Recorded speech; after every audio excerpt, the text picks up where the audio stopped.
अभी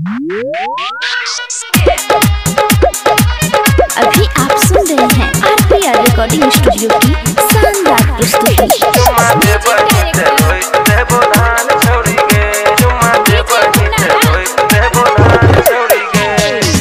कर दे हमारा ने मान छोड़ी गे, ने मान छोड़ी गे। कर दे हमारा ने मान छोड़ी गे, ने मान छोड़ी गे। चुम्मा दे बहिता, हाँ चुम्मा दे बहिता, रोप दे धान छोड़ी गे। हाँ चुम्मा दे बहिता, रोप दे धान छोड़ी गे। कर दे हमारा ने मान छोड़ी गे, ने मान छोड़ी गे। कर दे हमारा ने मान छोड़ी गे, ने मान छोड़ी गे।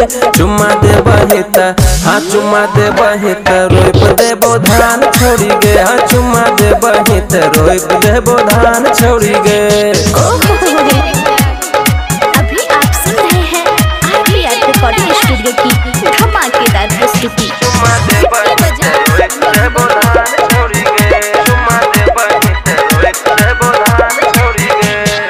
अपने टारे काटर से जोत देबो खेत गे। जला दिशा दे दे छोड़ी कहर ने तू लेट गे। देखे छी मुंह घुमा देबो। हाँ अपने टारे काटर से जोत देबो खेत गे। जला दिशा दे दे छोड़ी कहर ने तू लेट गे। कह दे जवानी अपन दान छोड़ी गे, दान छोड़ी गे। कह दे जवानी अपन दान छोड़ी गे, हाँ दान छोड़ी गे।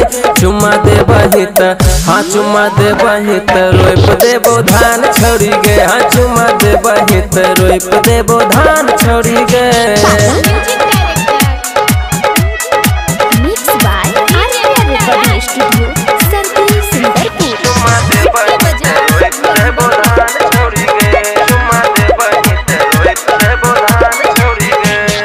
रोप देबो खेत हम तोहर 4 काठा। लेबे दे तू मजा हटा के दुपट्टा।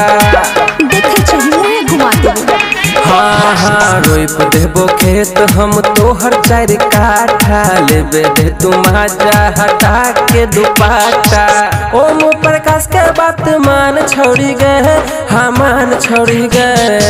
सानी सागर के बात मान छोड़ी गए, हाँ मान छोड़ी गे। चुम्मा दे बहिता, हाँ चुम्मा दे बहिता, रोप देबो धान छोड़ी गे। हाँ चुम्मा दे बहिता, रोप देबो धान छोड़ी गे।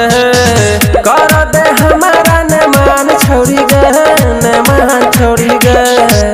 कर दे हमारा ने मान छोड़ी गे, ने मान छोड़ी गे।